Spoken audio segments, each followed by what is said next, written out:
Hello everybody, welcome back to Planet X News. It is April 25th, 2019.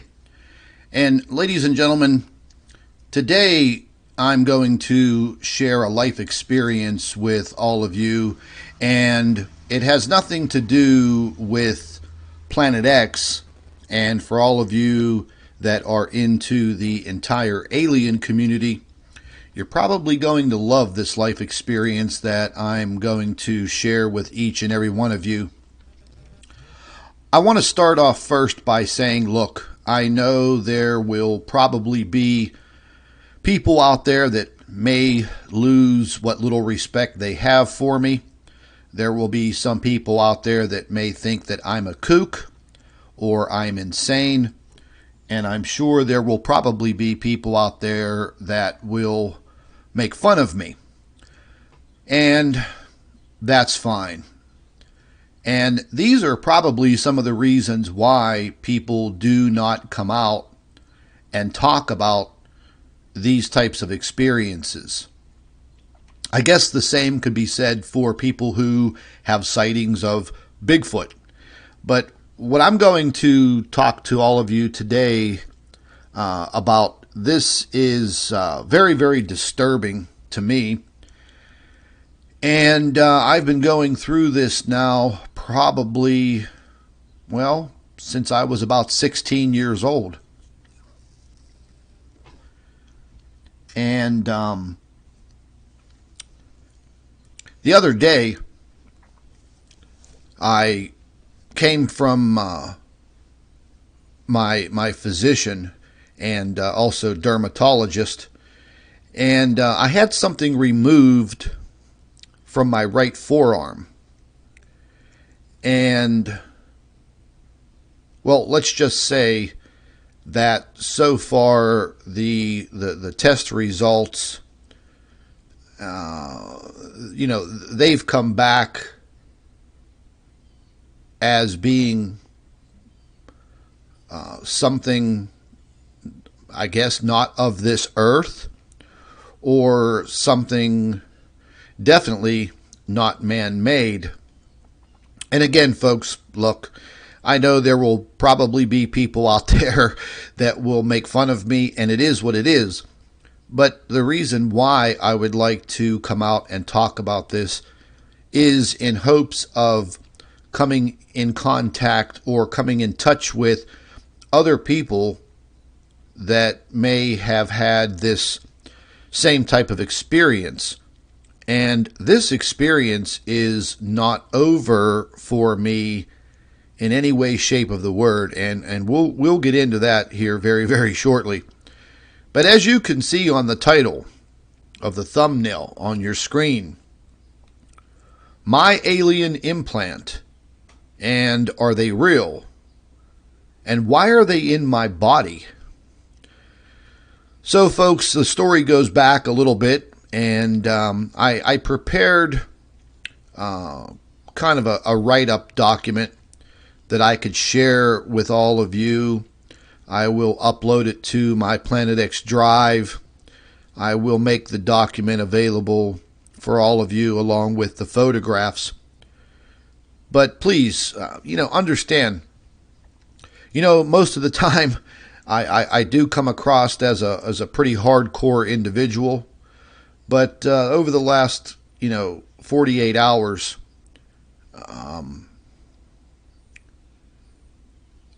I don't even know how to describe this, but some of these things are now all coming together.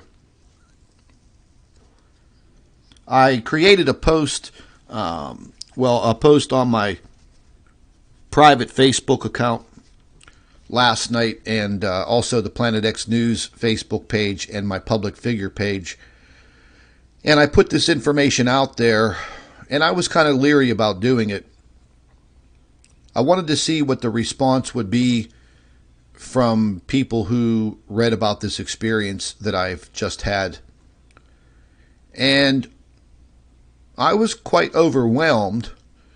I only had one person, just one, out of hundreds and hundreds of comments, just one person that left a pretty stupid comment. But what I did find already is many people like myself that have had similar experiences, if not identical. So, without further ado, I'm going to go ahead and pull up this document, this statement that I've written, and let's get into it. And we'll see what you folks think about it. And again, like I said, there may be some people who lose respect for me. There may be some people that think I am crazy. I'm certainly not doing any of this for YouTube views, because I could give a care less about that. But as I've gone through this experience over the last 48 hours, things are really starting to click together. And I've been in very, very deep thought over this last 48 hours. And this last 6 months has been, unusual and very strange. And we're going to go ahead and talk about that. So, just to cut to the trace, excuse me, I'm getting tongue-tied already because I'm actually a little nervous for the first time in my life on YouTube. But I'll read the statement for all of you, and you can follow with me here, and then we'll get into some more additional information, and I'll show you some things more close up and in detail. But approximately 6 months ago, I woke up early one morning and I noticed a small puncture mark on the top of my right forearm, just about midway between my wrist and my elbow. I thought at that point in time that I had been bitten by something, so I kind of dismissed it. As the days and weeks went by, I noticed that this small wound was not healing. And I also noticed that there was something hard under my skin.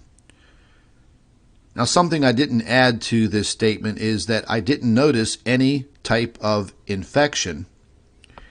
And I did clean it several times with peroxide and, an antibacterial soap. But once again, I dismissed it and I paid no attention to it whatsoever. After many months had gone by and me continuing to wonder what this was and worrying about it possibly being skin cancer, because that's kind of what it was looking like, I finally went to a doctor. And I don't like doctors. I hate going to the hospital, whatever. But during the examination, I told the doctor what had occurred. And the doctor looked at it very carefully, and I explained to him the entire circumstances and the length of time that this was on my arm. He then said to me, it may possibly be a form of skin cancer, and I should go to a dermatologist to have it checked further. I waited a few more weeks to do that and finally made an appointment. During the initial consultation, the dermatologist made the same remarks as the other physician. And it was at that time the dermatologist stated that he needed to take a biopsy and send it to a lab. He then proceeded to take the biopsy. And at that point in time, the whole object came out of my skin and out of my arm. Now, upon removal of that object, I immediately felt an intense pressure all the way up into the right side of my neck. The doctor asked me if I was okay, and when I looked at him, I couldn't hear him. I could just see his mouth moving. At that point in time, I had this very high-pitched tone in my right ear, and then it reduced to a very low hum. The doctor once again said to me, "Are you okay?" And at this time, I was actually able to hear him, and I replied, "Yes, I'm fine." "What is that?" I replied. I'm like, "What is that?" And the doctor had a very surprised look on his face. And I said, "Let me see that.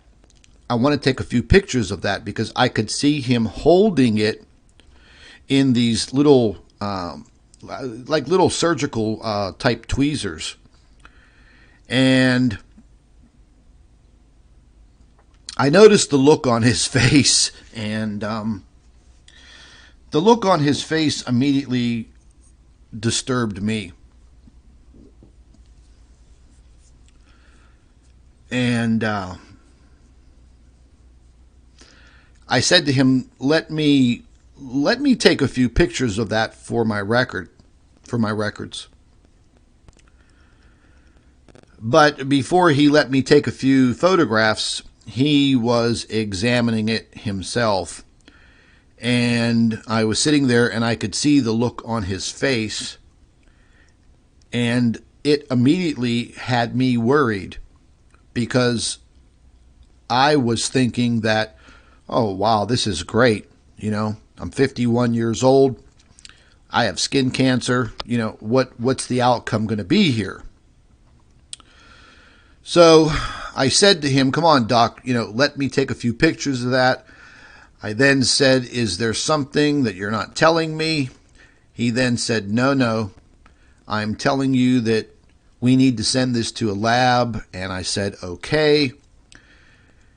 He then let me take a few pictures, and I took those pictures and used the programs in my computer that I use for my Planet X research, and I created some high-definition photographs of this object.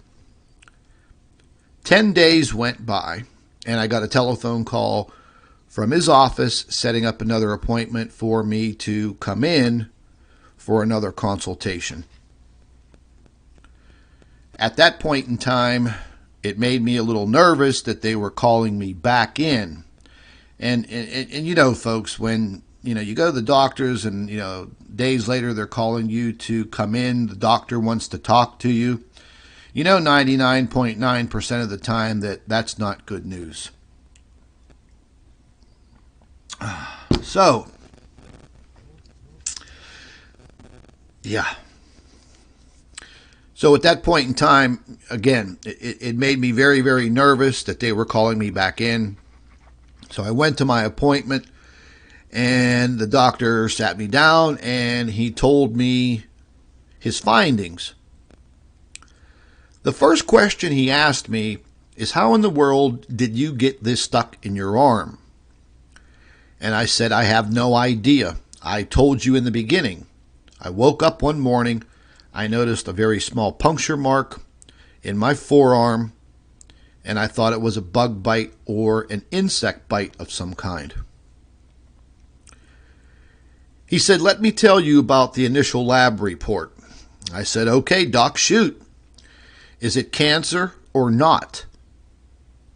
He said, "No, it's not cancer of any kind. However, this object is both organic and inorganic." And then I said to him, "Okay, what parts are organic?" He then stated, after receiving the initial lab report, he sent the sample to a metallurgist specialist to get a composition report, and that report came back with these elements.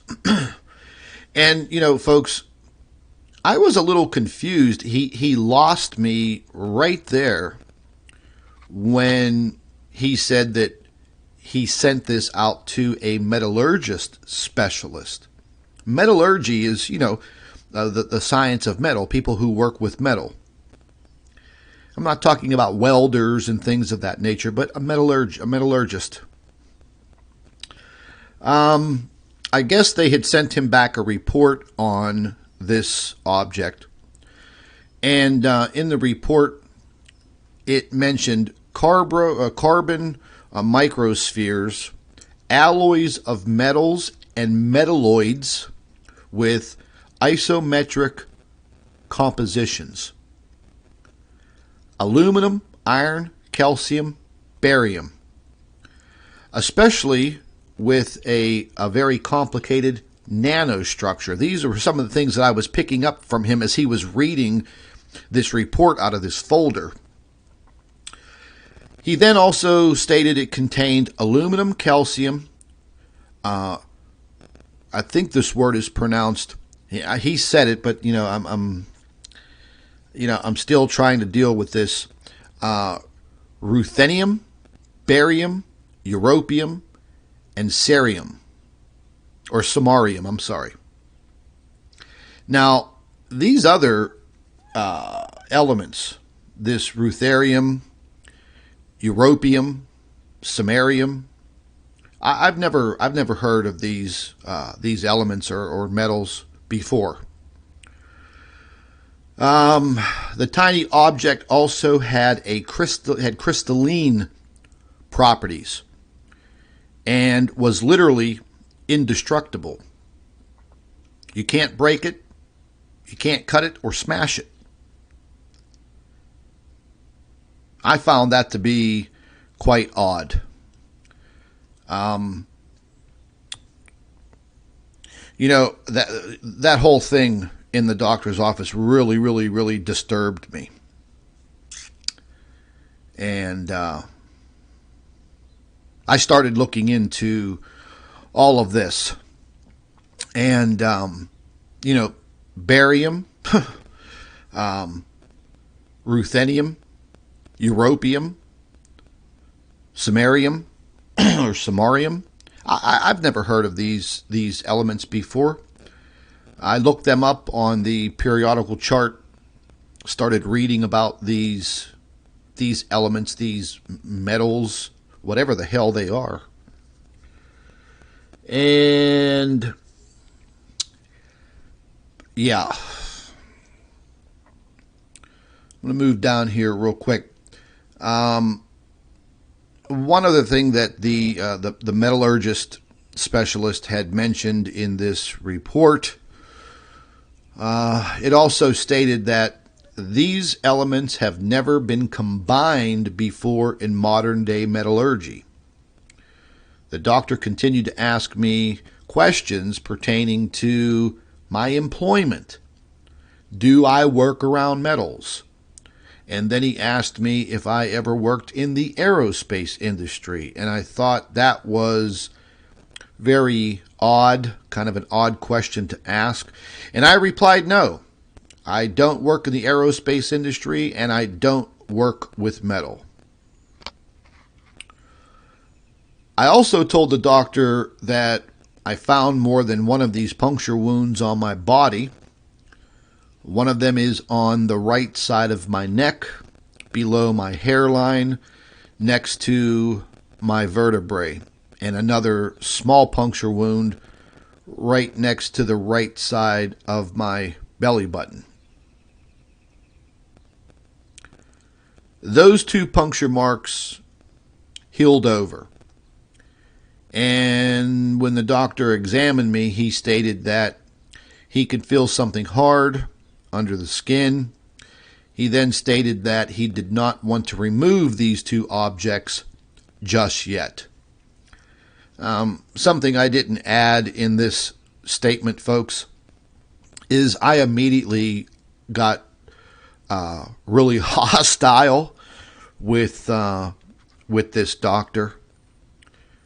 There were quite a few swear words that came out of my mouth because I wanted him to cut these damn things out of me right then and there.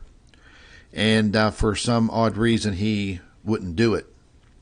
The one that is in the back of my neck is right below my hairline, and I can feel it.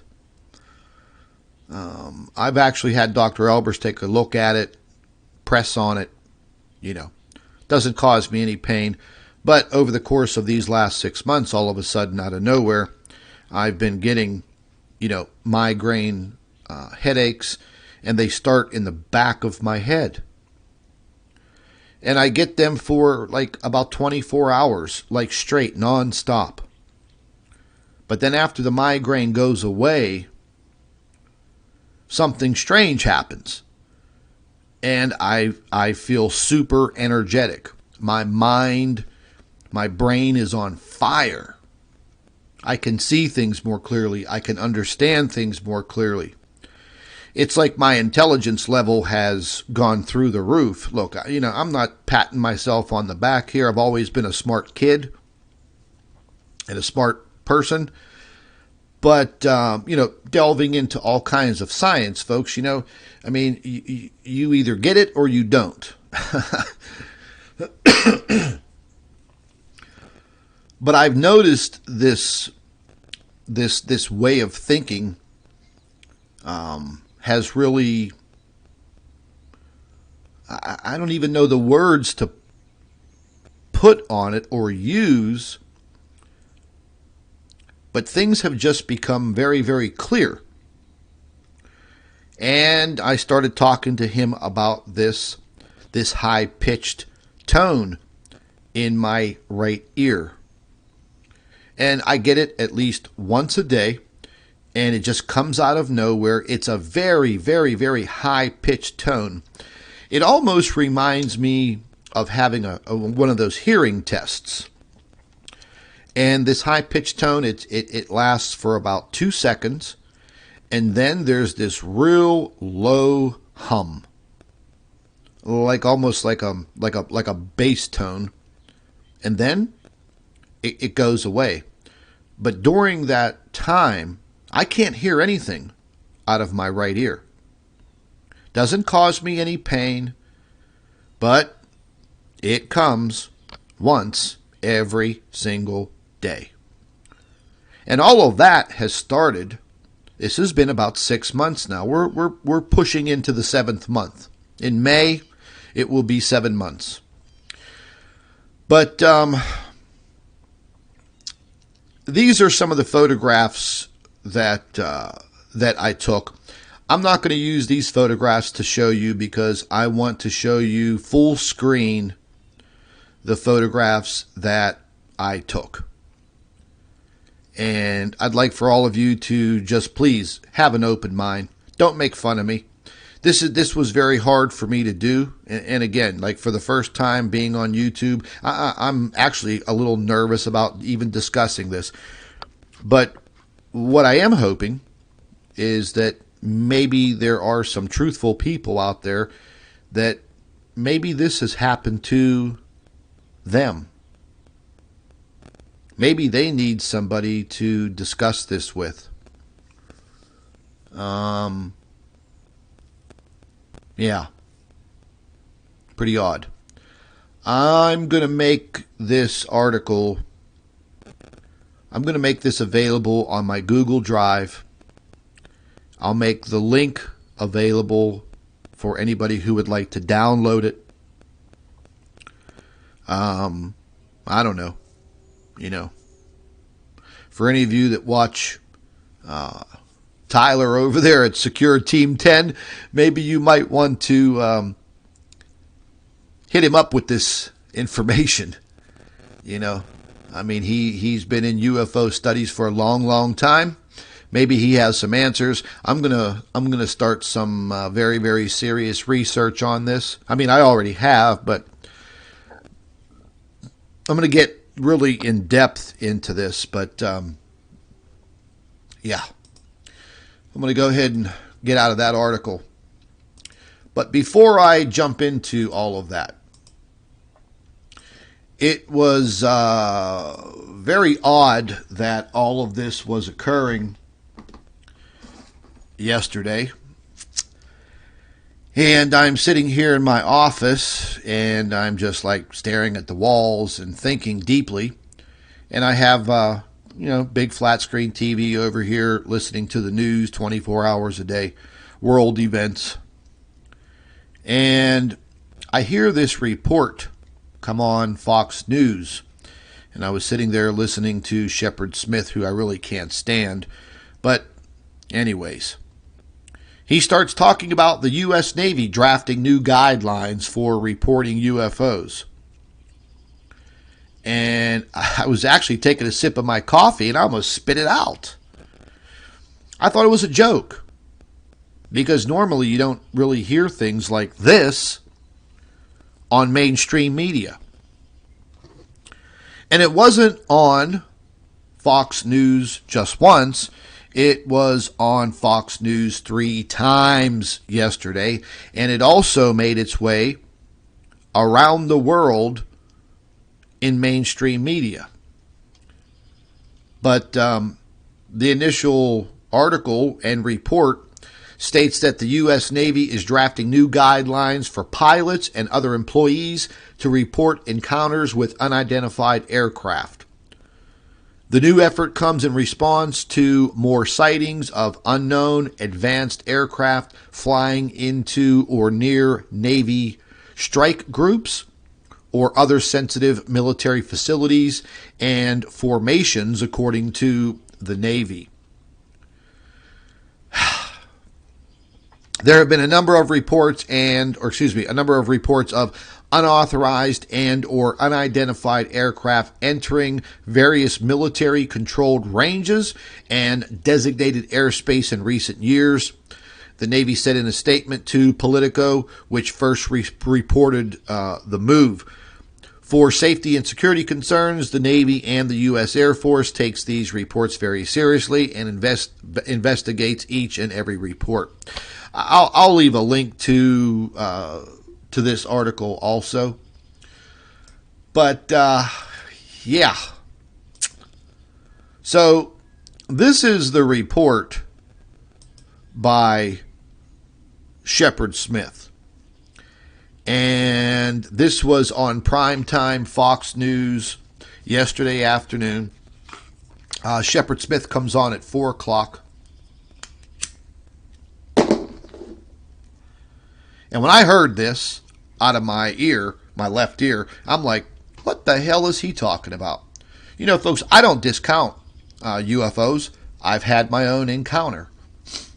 And I'm gonna talk to all of you about that. I'm gonna tell you what happened to me and many others that were with me in 1984.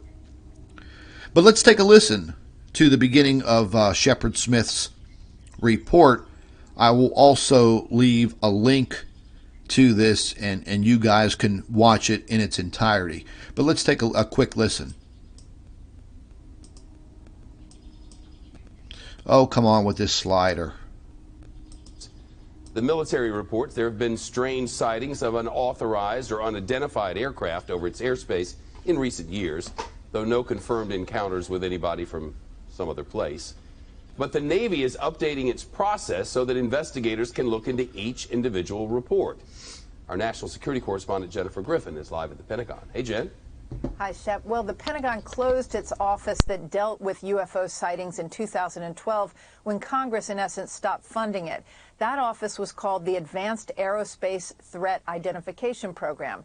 Now, after a series of unusual encounters by Navy jets, like this one in 2017, showing an F-18 Super Hornet encountering an unidentified object, the Navy has decided it needs to codify how its sailors and pilots record such unexplained events in case these flying objects are in fact some kind of advanced aircraft sent by the Russians or Chinese to spy on the U.S. military. In essence, the U.S. Navy and Pentagon are trying to destigmatize reporting what they call unexplained aerial phenomena. Today, the Navy issued a statement, quote, "The Navy is updating and formalizing the process by which reports of any such suspected incursions can be made to the cognizant authorities. A new message to the fleet that will detail the steps for reporting is in draft. In response to requests for information from congressional members and staff, Navy officials have provided a series of briefings by senior naval intelligence officials as well as aviators who reported hazards to aviation safety." Sightings. All right, folks, I'm going to stop that right there.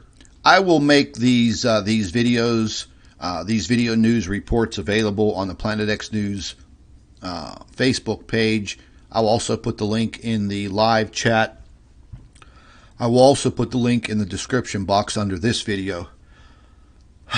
But you can see right off the bat they tried to downplay this, and they tried to blame it on the Russians. Why does everybody always blame the Russians? I mean, I remember the video that came out when these Navy pilots or Air Force pilots were chasing down one of these objects, and the video footage was leaked out, and the object was flying at such a rate of speed that no man-made aircraft, I don't care if it's the Chinese, the Russians, or the United States government, we do not have conventional or even non-conventional aircraft that can move at those speeds and also change direction.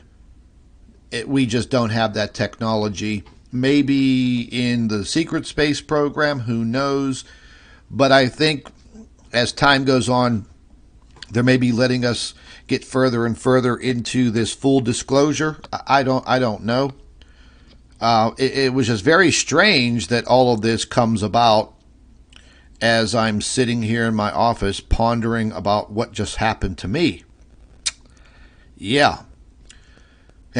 And then hours later, I watch Tucker Carlson every single night. I'm a Fox News fan.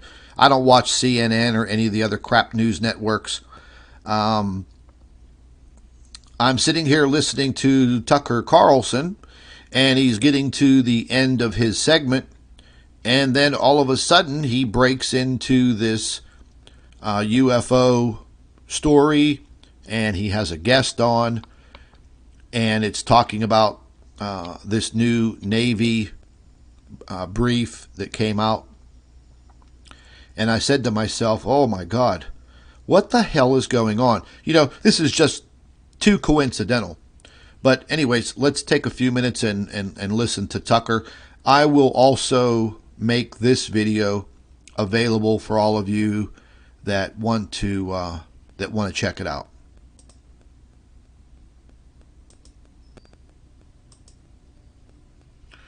What, now it doesn't want to play? Come on. Let's see if we can refresh it and get it to work.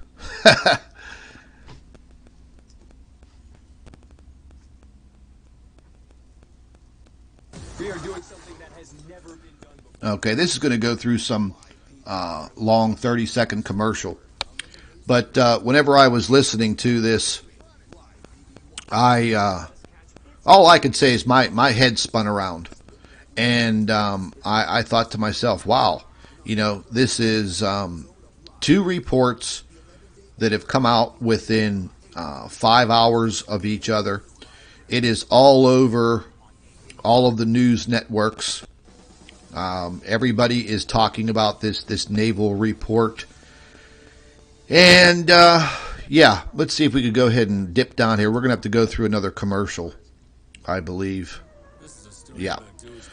But this was very interesting, this report. I'm going to go ahead and just mute that. And I think you'll find it quite intriguing. And again, folks, we may be moving closer and closer to some type of disclosure. I don't really know. But it was very it was very interesting. Let's see if we could catch this. Nope, looks like we got another commercial. 2 of 2. As soon as this starts, we'll go ahead and we'll pull this up. But this gentleman that was being interviewed by Tucker Carlson, you know, again, this was very interesting. Let's see if we could just try to move down just a little bit. Let's get down here a little bit. We're getting closer. Fox News, their media players a little quirky sometimes. They got to get those TV commercials in there. Because it was right at the end of his segment. One more click, see if we get lucky. And we're getting there. Sorry about this, folks. I think we might have to go through another commercial. Oh, here it is. Change. We'll ask an expert after the break. Oh, after the break. Yeah, this is where he's going to be talking about this. We are doing something that has never... Yeah, I think we're going to have to go through one last commercial here. And sorry about this, folks. Again, you know, they have these commercials set in their video clips after the live airing. But yeah, you're going to find this quite interesting if any of you have not seen this yet. I found it to be very, very interesting, and I'm going to be looking into this a lot more in the days to come. But let's check this out. Planet Fitness just opened. Oh God! another 10-second commercial. Planet X Fitness. Yeah, kind of ironic. Anyways, let's listen to it.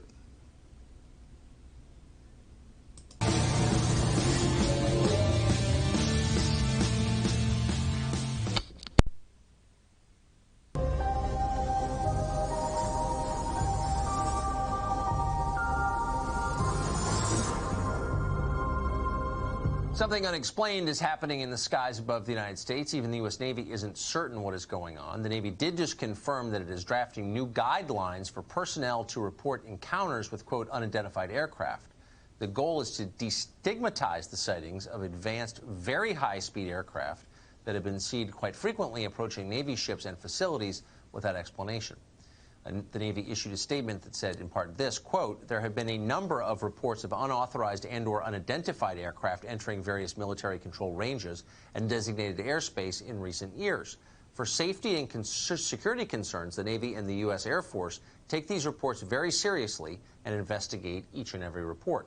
As part of this effort, the Navy is updating and formalizing the process by which reports of any such suspected incursions can be made to the cognizant authorities, unquote. Chris Mellon is a former Pentagon intelligence official. He's closely involved in the History Channel's upcoming 6-part series, Unidentified, Inside America's UFO Investigation. He joins us tonight. Chris, thanks very much for coming on. So we've gone in a pretty short period of time from the U.S. military not really acknowledging that there is such a thing to them acknowledging that these sightings are so frequent they need a formal process for reporting them. What's changed? Yes, thank you, Tucker. It's an extraordinary turnaround, and it's really the result of an interaction between Congress and the Navy. And the fact that this has gotten on Congress's radar began some discussions which elevated an issue that before this time had been smothered and kept at low levels of the bureaucracy. So now you have more senior policymaking officials hearing in some cases firsthand from the aviators involved and other personnel. They're learning the reality of the issue, and they're asking some direct and sometimes tough questions. And so this has elevated this entire issue within the department, and kudos to both for engaging and really listening to our men and women in uniform who've been squelched in the past, who've really been treated with disdain sometimes for reporting what's happening. Well, I mean, and pilots, of course, are trained to discern between aircraft and weather balloons. So, like, if there's one group you should listen to, it's pilots. How often are these sightings reported? Do we know? We don't know. We believe that probably 8 or 9 times out of 10, they are not reported when there's an encounter. We know from numerous debriefings and interviews that individuals in squadrons, when they bring a story forward, they're the only individual in their squadron usually who's willing to do so or have that discussion. We see the same thing among commercial airline pilots. It's not career enhancing, to say the least. We know these individuals are often ridiculed, and were in the past, which is partly why this is such an important development. They're saying it's a legitimate issue now, you can talk about it. So, but what do they think? I mean, I was just reading this morning, some of these sightings, again, by military pilots who know the difference, estimate that these are objects moving at 15,000 miles per hour, for example. I mean, that's so much faster than any object, human-made object, has ever traveled that we're aware of. So what do they think that is? What's the going theory on this? Yeah, this is tough terrain. There are three hypotheses that people have put forward, and none of them are very comfortable. One is that one of our adversaries has leapfrogged us technologically, China or Russia. Putin has been making some extraordinary claims about Russian technology. Another theory is that these are some test aircraft of the U.S. I think we can discard that now with the Navy itself acknowledging these are not American. And the third popular theory, of course, is that these may be from some civilization elsewhere beyond our solar system. And none of these theories are very comfortable to contemplate, but we have to look at facts and derive theories from facts, not start with theories and disrule or rule out facts. Okay, folks, like I said, I'm going to make this this video clip available. I'll put the link in the description box, and I'll put it in the live chat, and you guys can check it out and listen to it again. But as you can see, you know, once again, they're starting to deflect to Russians, the Chinese. Hey, look, you know, I've been an advocate of full disclosure for the UFO phenomenon and ET for a long time. I've done my own personal research and investigations into the UFO phenomenon for a very long time. I just don't mention it very much, but after my experience now, I think things are going to change for me, and I think that they have changed in my life over a very long period of time. But what I'm going to do before I get into the photographs from the little surgical remover of this object, I'm going to go ahead and pull up this photograph right here. And I was searching on the internet for a picture of a triangular shaped object. And the reason why I'm showing each and every one of you this is because in 1984, I'm going to tell you my UFO encounter story. So sit back and listen to this. In 1984, I was 16 years old, and I was visiting a friend, and, you know, at the time I didn't have a car, and I relied on my grandfather, my pap, to, you know, pick me up and take me places. And he had dropped me off at a friend's house earlier that afternoon, and then I called him to come pick me up. And it was in the summertime, and we had just gotten out of school. I think it was the first week we were out of school for the summer break. And the sun had just gone down, and, you know, it was just getting a little bit dark. And my pap had picked me up, and we're driving down Route 51, headed north. And out of nowhere, all of these cars were stopped on the right side of the road. And my grandfather immediately stopped because he thought there was an accident. Well, my grandfather spent 33 years in the military. He fought in World War II. He fought in Korea. And he thought maybe there was an accident, he could help. Plus, on top of that, he was a very damn good mechanic. So we had pulled over behind all of these people, and we noticed on the other side of the highway going southbound was a Pennsylvania state trooper who had pulled over. And as soon as we got out of the truck, everybody was looking up And I remember looking up also. And my grandfather was standing there, and he was looking up. And from above the treetops, this massive triangular-shaped object started floating overhead. And I would say it was maybe no more than 2,000 to 3,000 feet in the air. It made absolutely no sound whatsoever. None. Zero.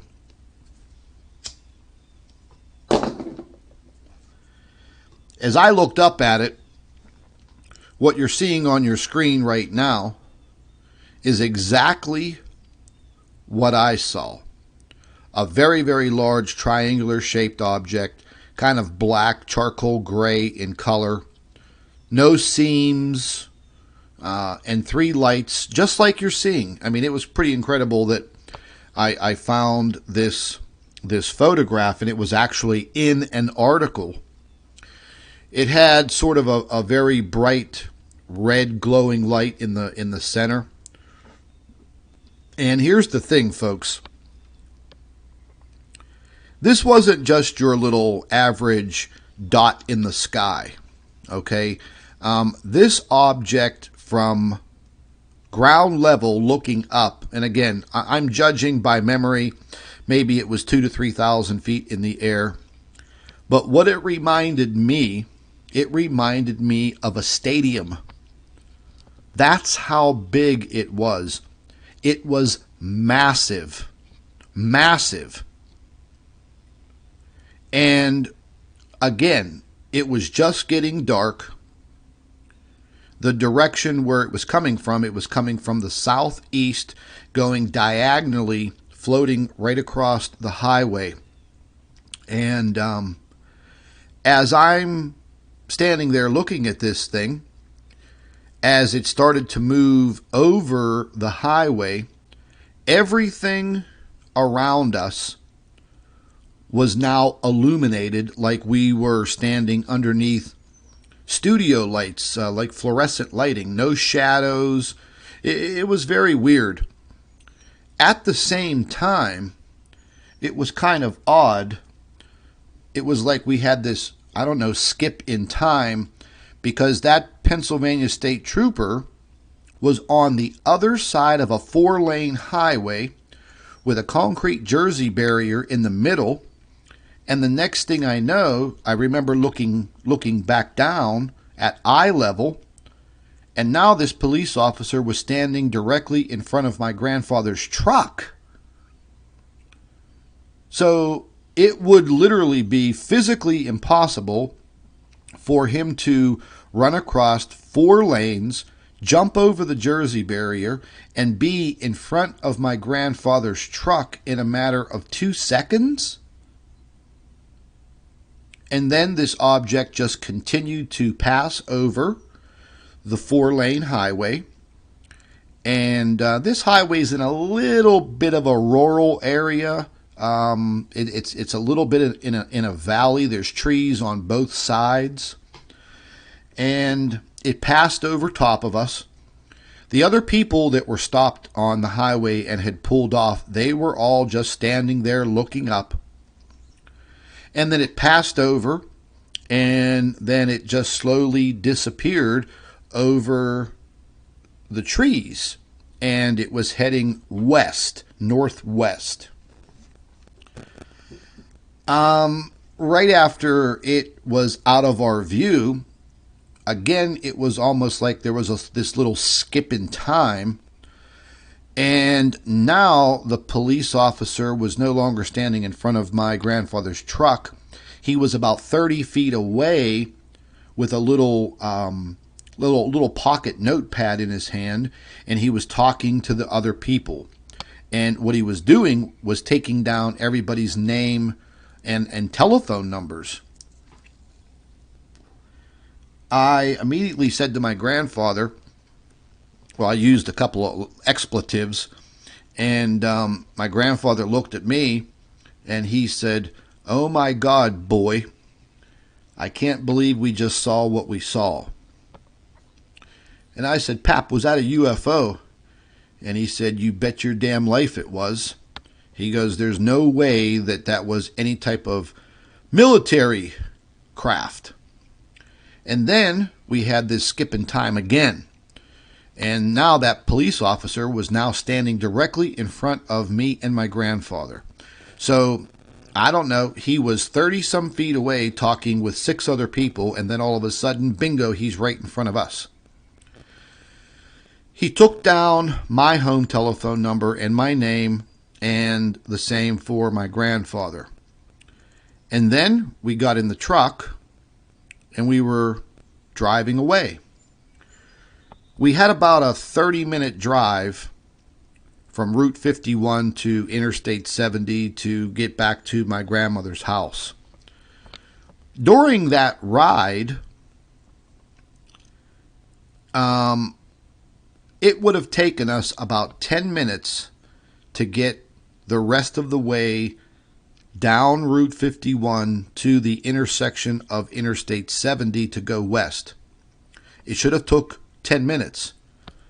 But once again, we had this weird skip in time, and I remember turning and talking with my grandfather, and we were already on Interstate 70.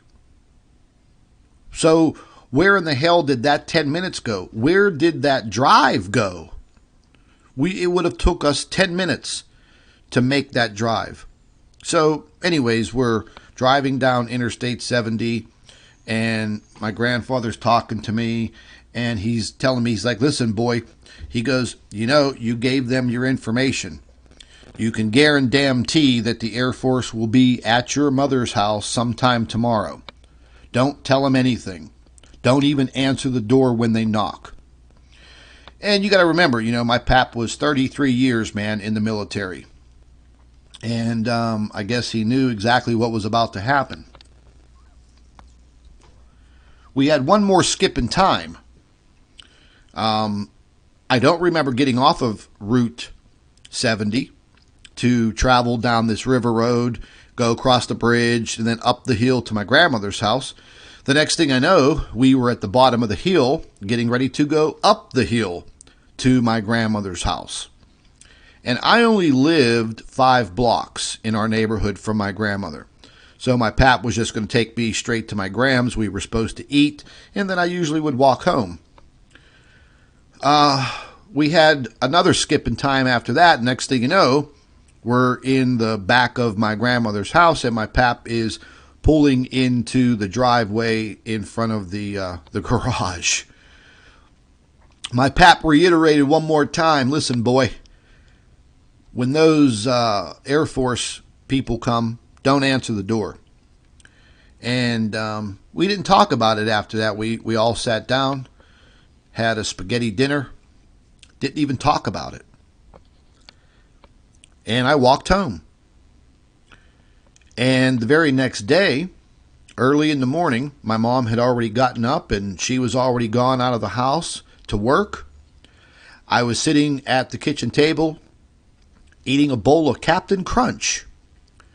And the next thing I know, I heard a knock at the door. And I was supposed to go fishing that morning with my best friend. And he would usually come down to my house, bang on the door, and we would walk together down to the river and, you know, sit around and fish. So I thought it was him. And I didn't even remember about my grandfather telling me don't answer the door. So I answered the damn door. And as soon as I opened the door, there were 2 U.S. Air Force suits standing there on my porch, dressed in full U.S. Air Force blues. And they both had mirrored aviator sunglasses on, and it was kind of weird because they both looked identical, like they were identical twins. And before I know it, I had another one of those skips in time. They didn't say anything to me. I don't remember. But upon them looking at me through the screen door, The next thing I know, I remember them being in my house, in my mother's kitchen, and me sitting at the kitchen table.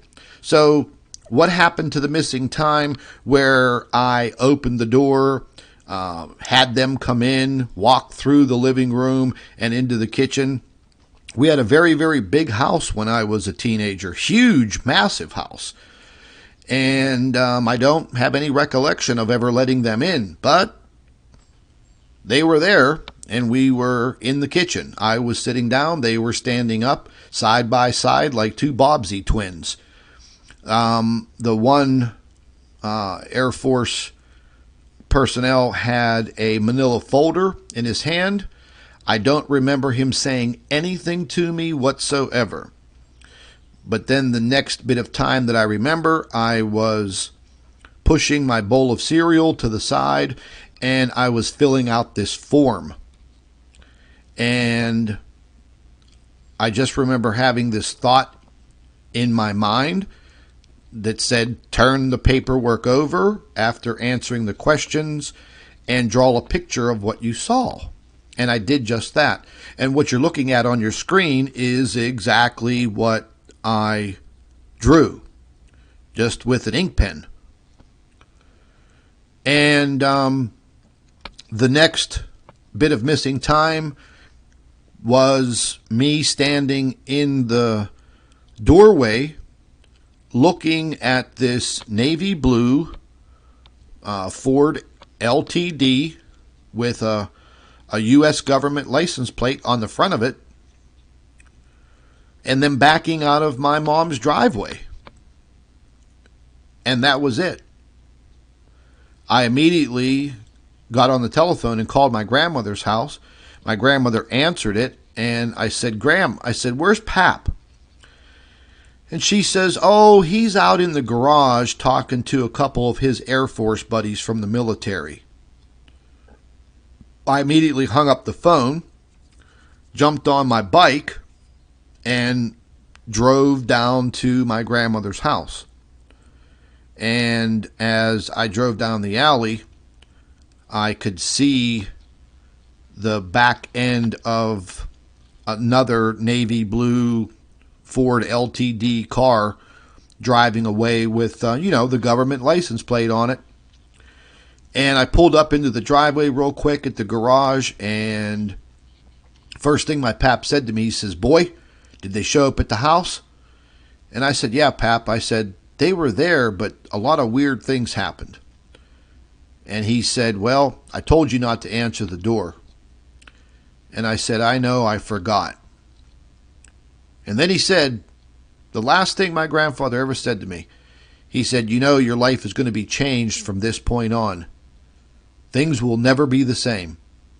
And then he turned around, walked away, and went into the garage and started working on a car, because my pap had an automotive garage, and he used to do some work at home also.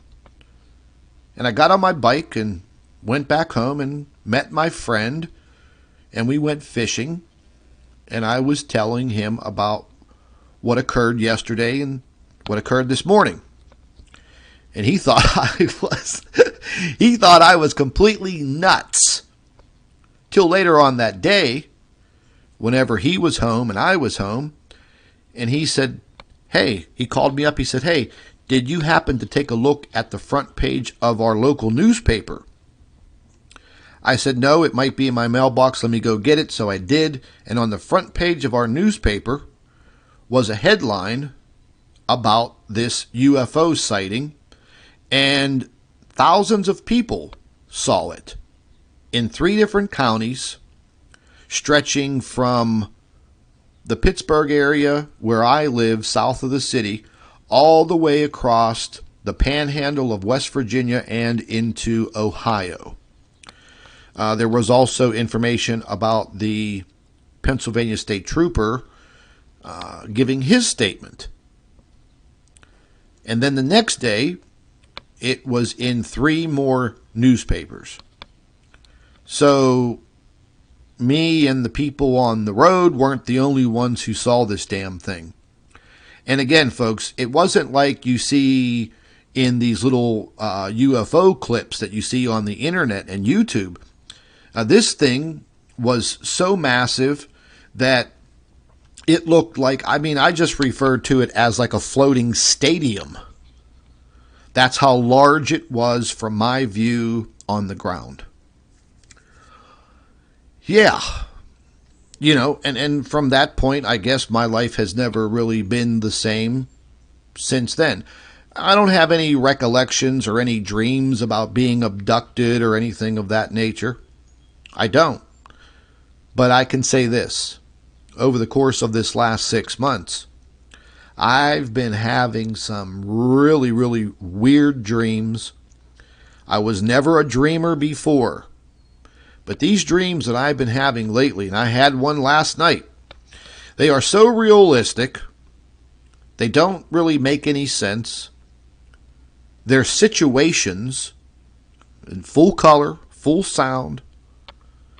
I've discussed them a couple times with Dr. Albers, and she just sits there and looks at me.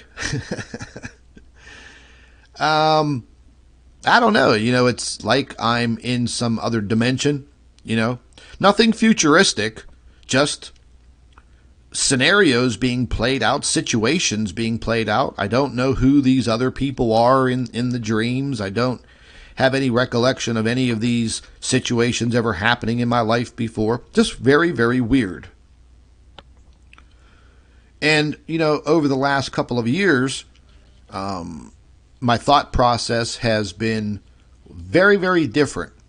When I decided to start to divulge my Planet X information in 2016, things really, really started to change for me. And I really can't put my finger on it, folks. It's just very, very different. But this next photograph here, this is another photograph that I found within that article.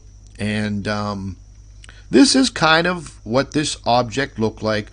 Triangular, but it had round edges. And that's what drew me to this picture. I don't remember seeing these little tabs on the back end, but it was just definitely very, very strange. Very strange indeed.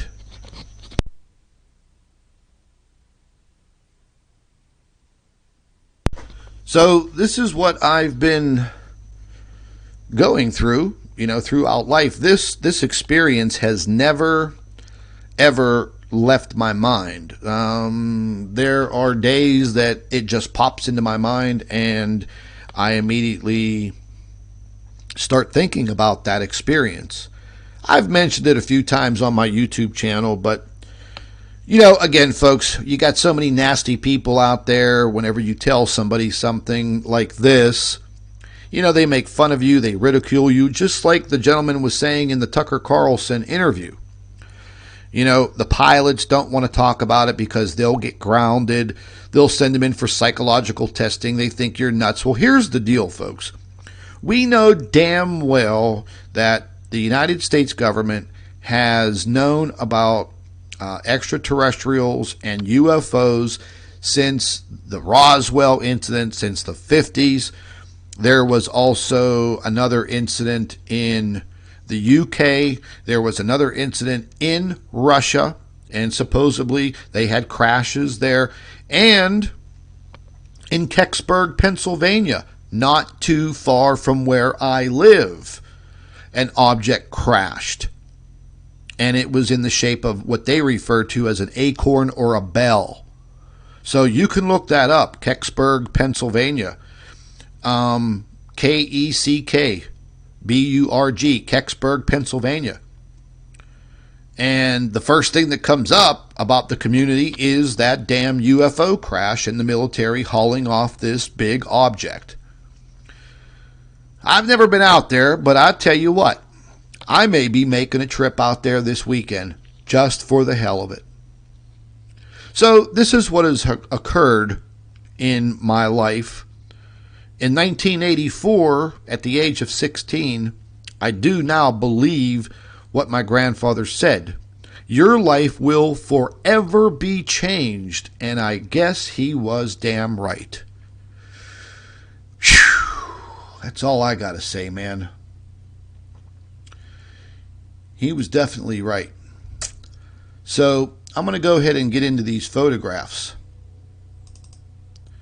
And what you're going to be looking at are the high definition photographs of this object that was cut out of my arm.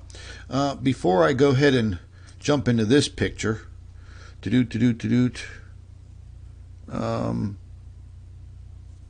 have another picture here. What did I do with it? No,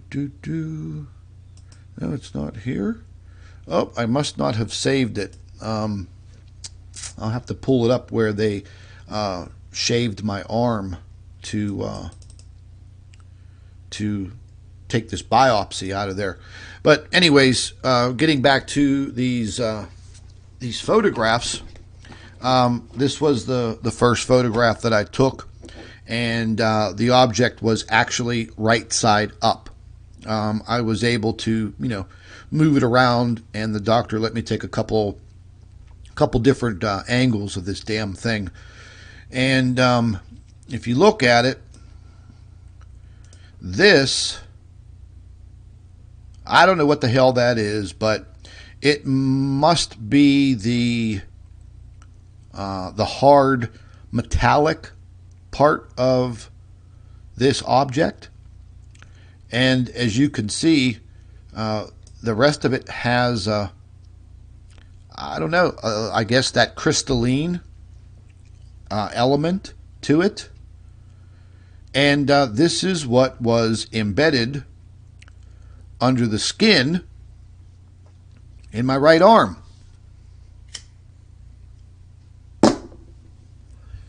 Yeah, let the nightmares begin. This is the object flipped over, and we're looking at the underneath side. And if you look right here, there seems to be some type of, I don't know, it looks like a probe or a little needle in there. I don't know exactly what that is as of yet, but you could see the very, very strange shape of this. And I have higher definition photographs. This is the object once again from a different angle, turned upside down. This part right here that you're seeing, this dark area, and again, I have higher definition photographs that we'll look at. But you can see right here, this seems to be the metallic part of whatever the hell this is. Call it an alien implant, because at this particular time, that's exactly what the hell it is. There's no doubt about it. This was just a little bit of a color enhancement. And if you look at this thing, it's just really scary looking.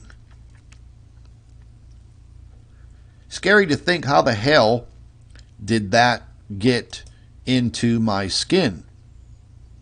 And again, here is another little enhanced image from the underneath. And I had one smart ass that said, "Oh, that's a booger." No, it's not a booger. You ever see a booger shaped like that? Maybe that's what he got in his brain. I don't know. Once again, here's another photograph, slightly more enhanced. There seems to be some type of I don't know what the hell that is, wire, what, I don't know what it is. But again, folks, right here on top, you can see, I guess that would be the composition of metals that this metallurgist specialist was referring to. That the composition of metals that came up cannot be man-made, and they have not ever have been man-made. So that's pretty damn disturbing right there. That's very disturbing. So what that's telling me is that is not from Earth. I decided to take a few of the images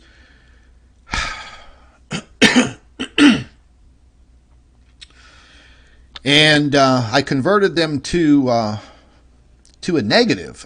Something just, again, thought popped into my head and said, Scott, turn these into a negative. See what you see. So I did. And this is the negative. So how in the hell is this negative crystal blue?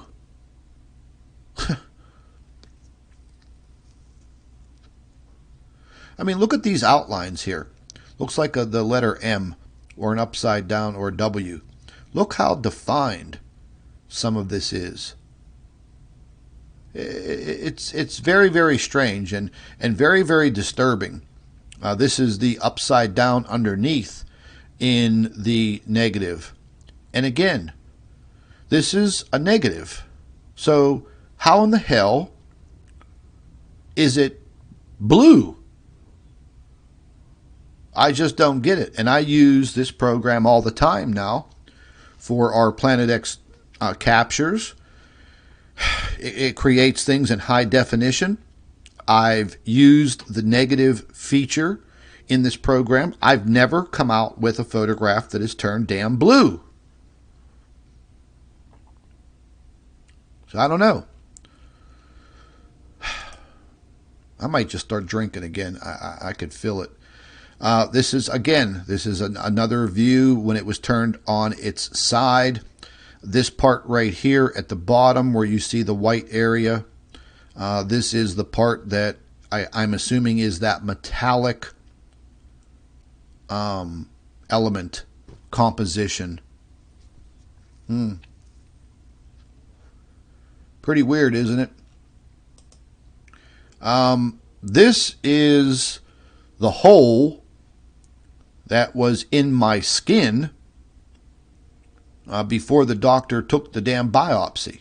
I took a quick photograph of it before he started probing away, and I didn't get to see this photograph until I got home and pulled the photographs up on my computer.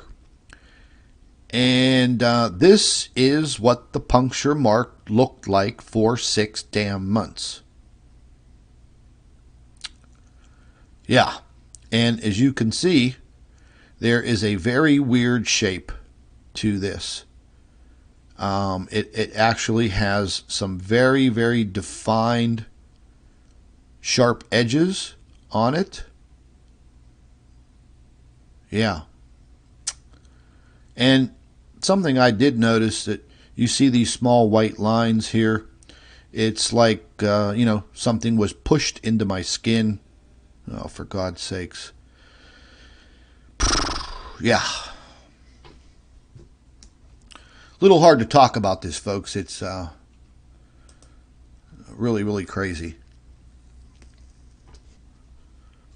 So I started to magnify these photos and get them into a higher definition. And this is another angle of this object when it was upside down. And I'm able to zoom all the way in, and you can take a look at it. This is what was embedded in the tissue of my my right forearm, about halfway between my wrist and my elbow. Yeah. It definitely looks very odd, and it definitely doesn't look like anything that I've ever seen before. I put together a collage, and this object is about the size of a grain of rice. I would say just a small grain of rice. It's not real big, but it's big enough that when it was under my skin and I would push on it, I can feel it.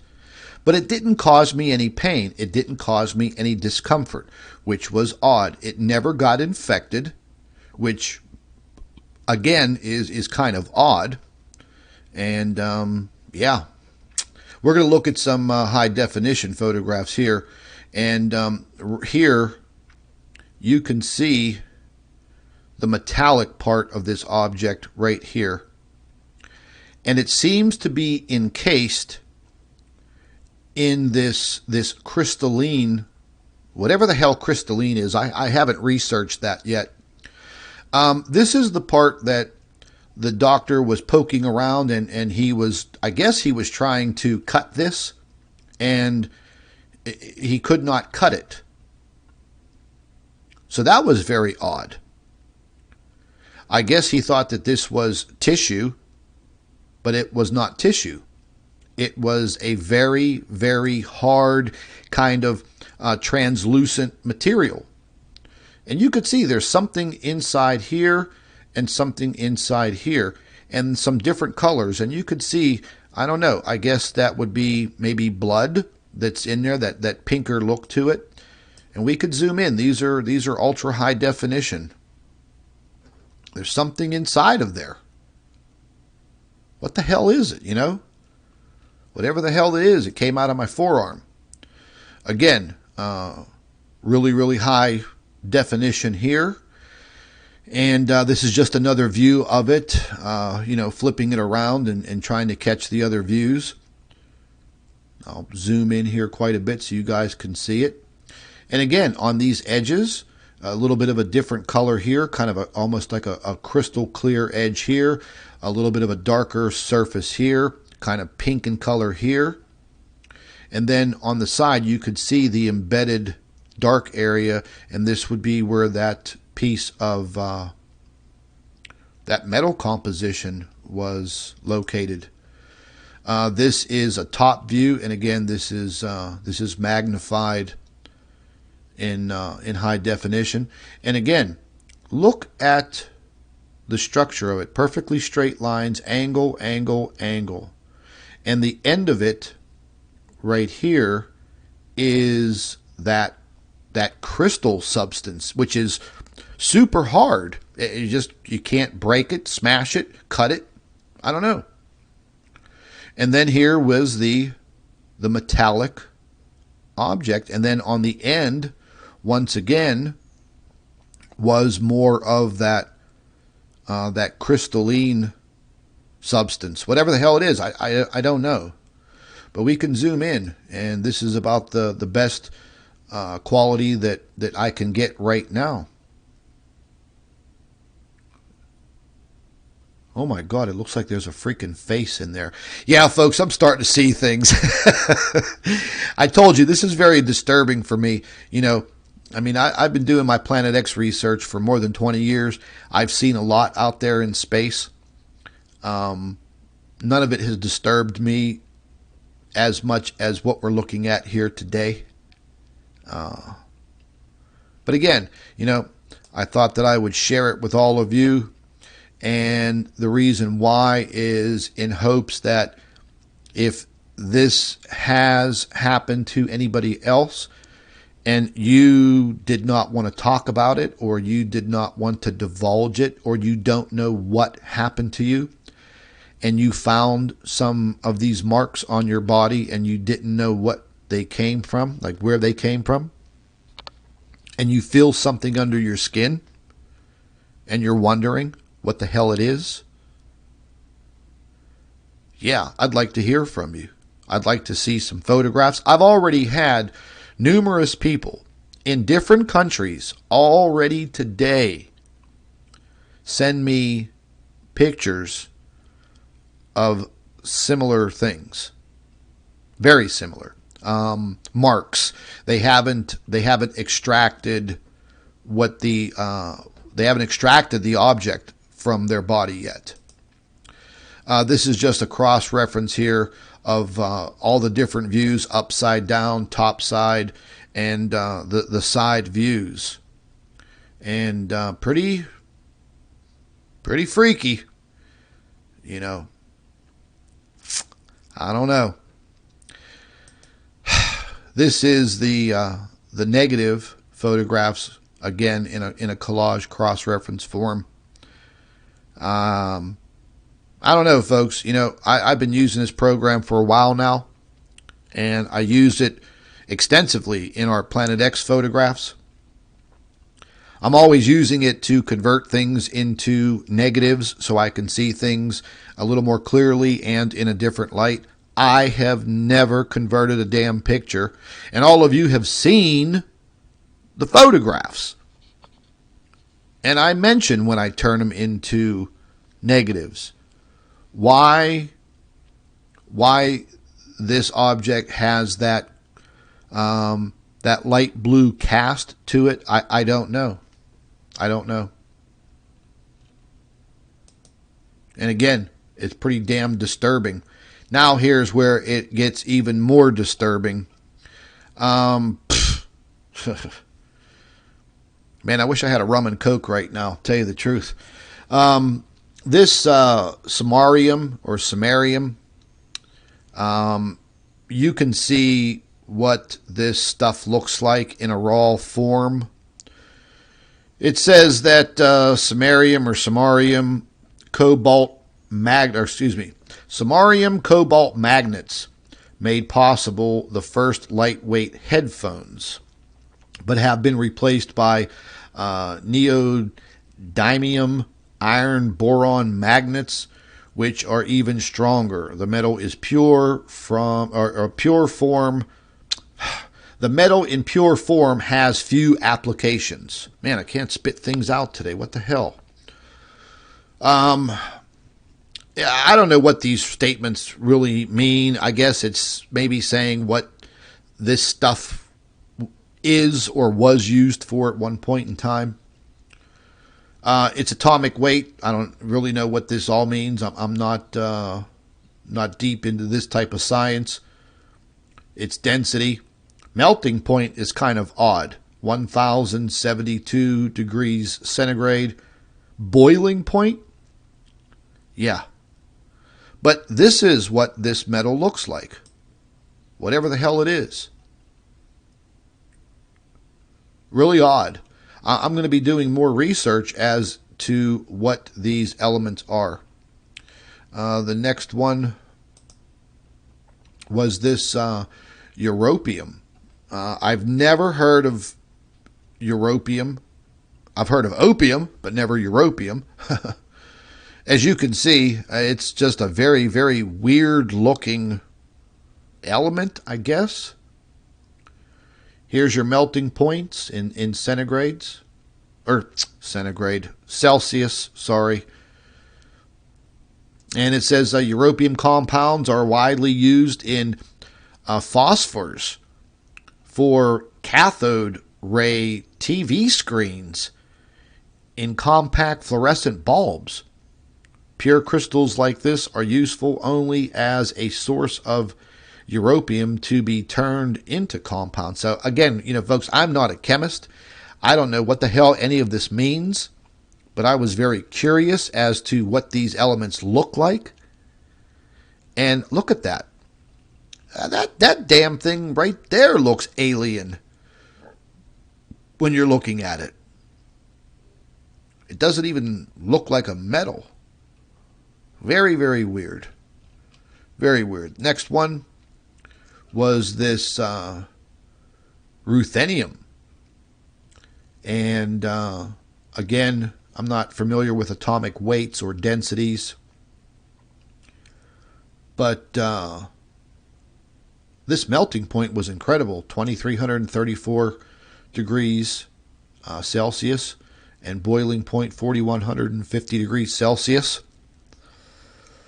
It says this button of pure solid ruthenium was created by the easiest known method, melting ruthenium powder in an argon arc furnace. Jewelry is often ruthenium plated when a dark pewter powder is colored, or pewter colored shine is desired. I don't know. This is really, really starting to disturb me quite a bit. I'm actually a loss for words. But anyways, folks, these were some of the elements that were detected. And look at that. That looks pretty damn weird, don't it? Yeah. So you can look up the symbols on the periodical chart. Now, barium, this kind of lit my mind afire a little bit, because barium's not a very good element. From what I've heard, it can cause cancer in different forms. But it says, barium makes many people think of enemas. Oh, for God's sakes. They're recalling barium sulfate, an excellent X-ray contrast medium. Barium in pure form is a metal used as a getter in high vacuum components. My Uncle Frank worked for a defense contractor many, many years ago, and they manufactured the Tomahawk missiles. My Uncle Frank was an inspector, and he would inspect the missile casings. And the nose of these Tomahawk missiles was of the compound barium. And after 5 years of working for that defense contractor and in that industry, my Uncle Frank developed a very, very severe case of cancer, and almost unknown, but his oncologist, I guess, was on top of it. And very, very few people have actually contracted this type of cancer. It grew in the side of my uncle's neck. It encased his carotid artery. It was about the size of a plum. And it was cutting off the circulation to his blood flow to his brain. They cut it out after, some chemotherapy, radiation. And then they had to cut my uncle's tongue out. And he suffered like a dog for 18 months. And they were giving him small vials of the hell is the name of that? I almost said methadone. Oh God, a painkiller. My mind is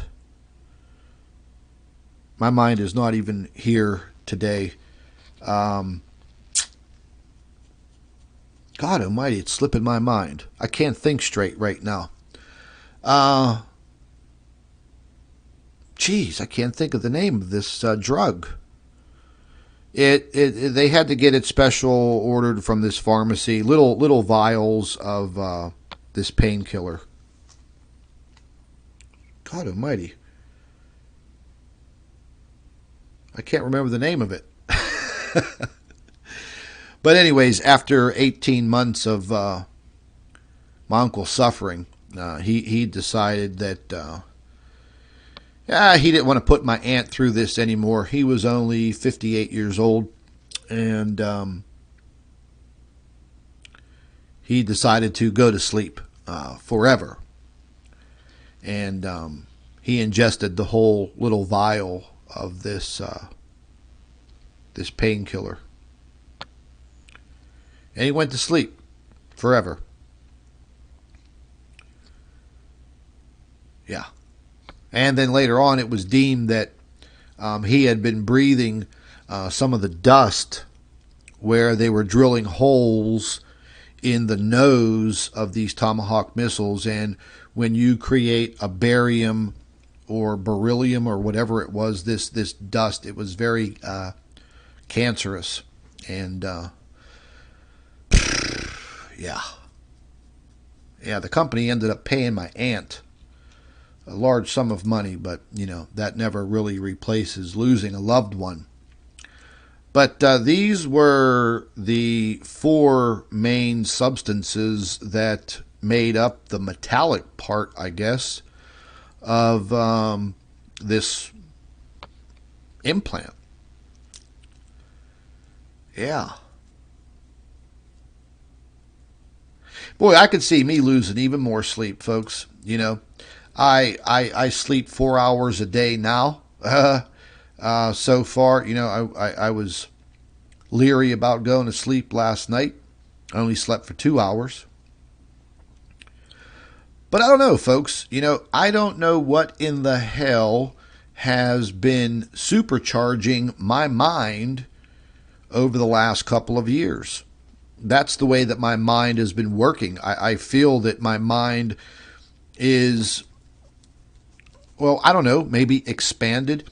I understand things a lot more. Things are crystal clear to me. I don't know if it has any relation to the Planet X investigations and research that I've been doing over all of these years. But all I know is there have been times throughout 2016, 17, 18, and this year that things have just woke me up at, 3, 4 o'clock in the morning, and the thought is already in my mind to go to my computer, go to this specific website for this specific NASA craft, and look here. And you'll find what you're looking for. And as all of you know, and as I've have said before, there's no other YouTube channel. There's nobody out there in the public eye right now that has shown all of you more observational proof and evidence of the existence of these Planet X objects and what they're doing to our sun and our Earth. I mentioned one time before, is this my calling? Because somebody said that one time to me. They said, obviously, Scott, this is your calling. You know, they mentioned God put you on this earth to bring this information and knowledge to the people. Okay.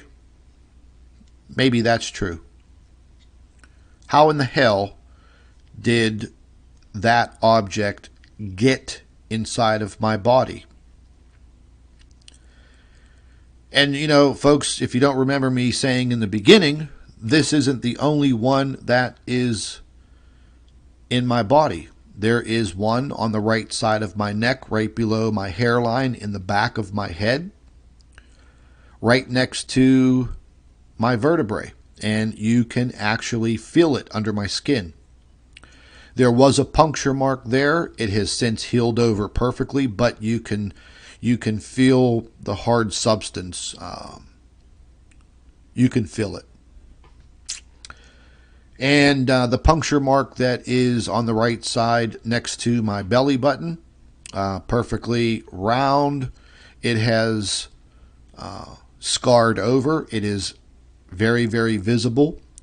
I'm not going to show all of you pictures of my belly button, so don't ask. But this is where I'm at now.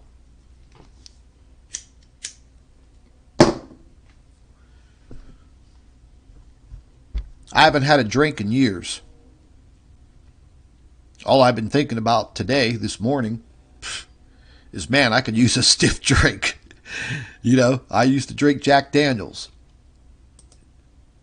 And, boy, I tell you, if I probably had a bottle sitting here right now, I probably would have drank half of it while talking to all of you. But I don't know what the hell it is, folks. But I do know that there was a doctor, I believe he was out in California, Dr. Roger Leir, L-E-I-R. Dr. Leir had become famous for removing these alien implants from people. I believe he removed either 14 or 18 implants from people, videotaped it, publicized it, tested the material. I'm just now starting to delve into Dr. Robert Leir's research. And then mysteriously, as he was becoming more and more and more public with his information, he was walking out of his office, I think it was March of 2014, and suffered a massive heart attack and died right there on the spot.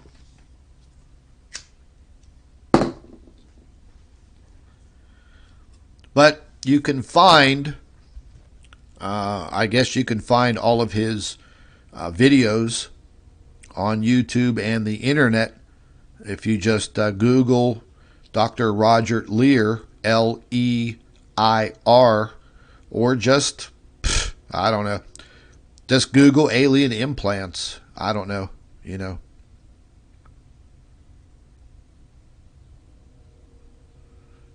All of this has really got me bent. I can tell you that much right now.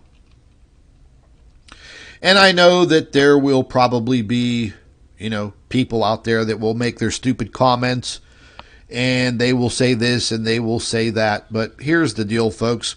That's all fine and dandy. You're all welcome to your own opinions. But just in the course of the last several hours, you know, I'm getting all of these inbox messages. People are sending me emails and people are telling me about these experiences and they're showing me pictures of these marks on them. And I think that now, since this has happened to me, I am going to go down this road. And I am going to research this. You know how I am. I'm very analytical.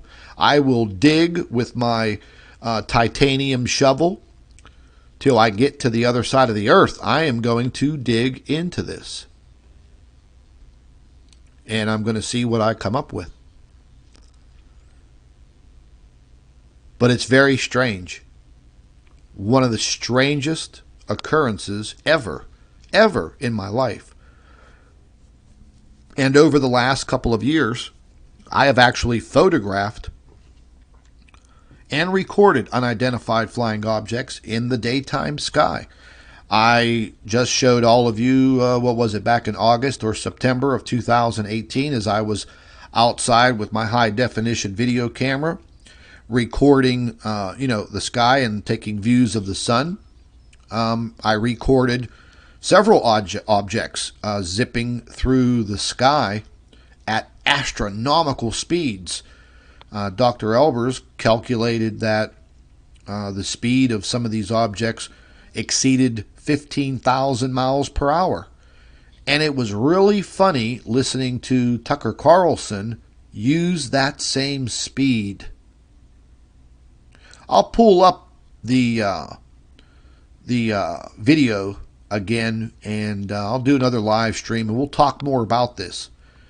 But if any of you have had any of these experiences and you want to talk about it, you want to divulge your information,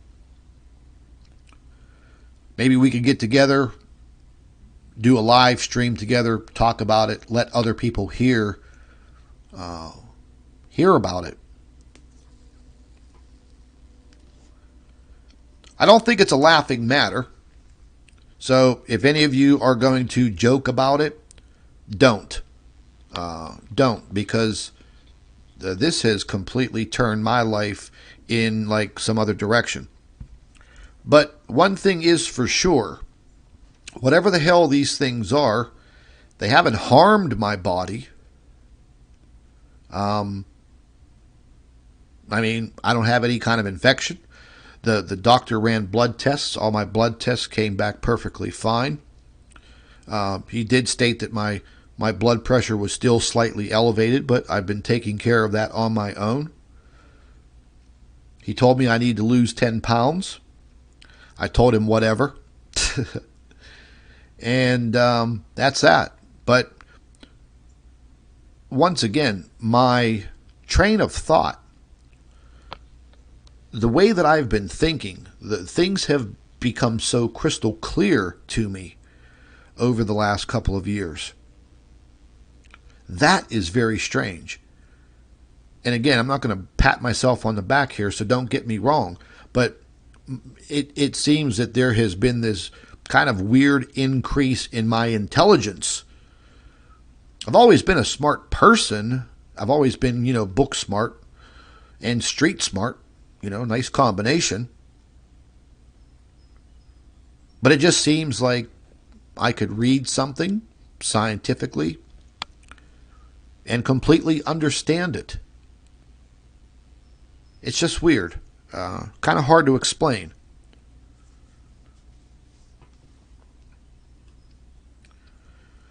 But this has definitely thrown me back a few steps, folks. I don't know. And again, I don't have any recollection or dreams about being abducted. But I would sure as hell like to know how that object got in my forearm. I want to know what the hell is in the back of my neck. And I sure as hell want to know what is in my abdomen right next to my belly button, because I could feel the objects in there, and it's when you press on it, it's the same feeling that I had when I was pressing on that object in my forearm. So, I don't know. Should I start videotaping myself with mini cameras while I sleep at night? Oh my God, I could only imagine reviewing that footage and seeing something. Oh God, I may need a psychiatrist after that. But that's the way I am. I'm very analytical and I want to know. I truly believe in extraterrestrial life. It is impossible not to. And it was kind of ironic that the press release from the United States Navy came out about divulging the information pertaining to UFOs. Now they're saying to pilots, it's okay to talk about it. It's okay, boo. You can talk about it. We won't ground you. We're going to put you up in the air to, shoot these objects down. That is supposedly what the Russians did many, many years back, I think in the early 50s. They shot an object down. And they have it. You can Google it. All the information's out there. And if you come to think about it, folks, we've had all of these massive technological advances beginning in the early 50s. And there's always those secrets, those big secrets that the governments have dealing with extraterrestrial life and UFOs. And we went through this whole phase for many, many years about people being abducted. Now, people are finding strange objects embedded in their skin, embedded in their bodies. What the hell are they doing? I'm going to see, in the next couple of weeks, if I can afford other types of further testing on this object, because, you just can't take it to a lab and say, hey, check this out, do this, do that. I'm assuming that all of these things cost money. And I'm going to check into it. And someone had mentioned to me to see if there is a way to figure out or find out if this thing emits some type of frequency. And I was seriously thinking about that. I'm sure that the damn thing does. And that will be, if that comes back as positive, that this thing emits some type of frequency, yeah, that will blow my fucking mind. Yeah. Excuse the language, but sorry. That will definitely blow my mind. But this isn't going to inhibit my Planet X research. I can guarantee that. But folks, I wanted to come on here today. I wanted to share all of this with you. I think it is very, very important that if this has happened to you, if you are suspicious of some type of puncture mark on your skin and you feel something under there, you need to go see your doctor, get referred to a dermatologist, have them remove it at once, and make sure that it gets tested, biopsied. What I'm afraid of is losing my sample. That is what I'm afraid of. They still have it. Now I want it back. So I'm going to be looking into how I could get further tests done on this. And even though Dr. Roger Lear has passed away, I'm pretty sure that he had associates that helped in his research. And I'm going to start looking for these people and see if there's anything that they can do to help me out and figure out what this is. And right at the time, it's kind of odd, right at the time that Dr. Lear was trying to get funding for this research, that's when he suddenly died. Yeah. Massive heart attack. Isn't that just great?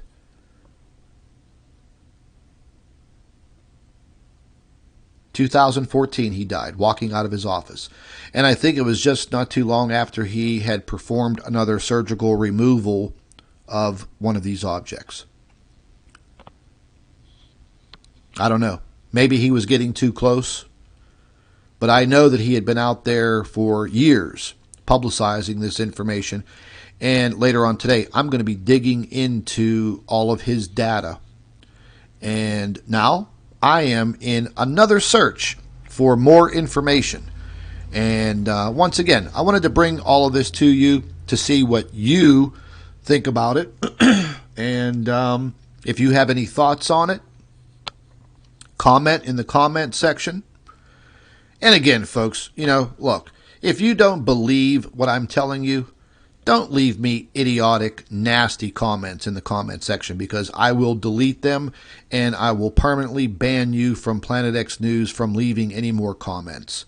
To me, this was a very serious occurrence in my life. This is like the beginning stages of a life-changing situation. And I was very leery about sharing all of this with you today. But I thought, you know what? I'm in the truth community, and the truth is what I want, and the truth is what I seek. And hopefully, everybody that has joined in with me at Planet X News over the years will join in, and maybe we can figure this thing out. And if there's anybody else out there that this has happened to, maybe we can bring them in and give them a voice. Folks, that's all that I have for you. If you have any questions, put them in the comment box. Email me, inbox me on Planet X News on Facebook. And as soon as I get further information on this, I will divulge every single bit of it to all of you. You know that for sure. This is Scott from Planet X News. Thank you very, very much for all of your support. Thank you for listening to me today. And be safe out there, folks. Take care.